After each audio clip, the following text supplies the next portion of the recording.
started the brewery a little over 3 years ago. This has been kind of a dream of mine for 25 years. So I was working as a research scientist, really loved to do chemistry in the lab, and then I'd go home and do chemistry and biology in my basement making beer. I always called it a hobby. My wife called it an obsession.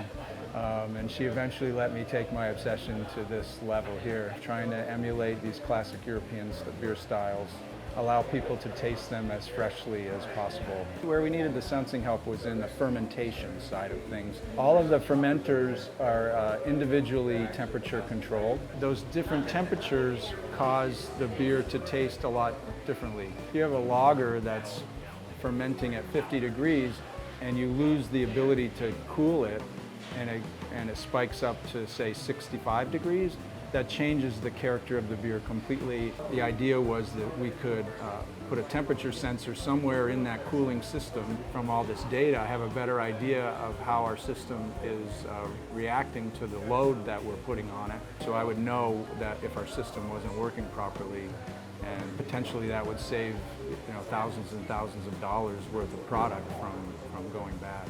The main unit that cools the glycol water mixture was failing occasionally. Coming in the morning, and several of our fermenters would have elevated temperatures.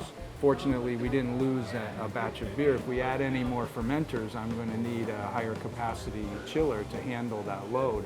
And I don't think I would have known that without having that data from the sensor attached to our system. In one case, we're looking at the temperature of the glycol water mixture that's cooling the tanks, and then with the other 4 sensors, we're actually monitoring the temperature of the fermenting beer. I like the idea of having this additional data of the fermentation temperatures from those tanks. Ideally, you'd like to be able to go back and figure out what happened during that fermentation that caused that off flavor. 99% of the time, it's related to some temperature control. So it'd be really nice to have this on all the tanks and be able to look back at that. I never even thought about being able to monitor the temperature of the glycol cooling. This was a great opportunity to have a collaboration that helps us both.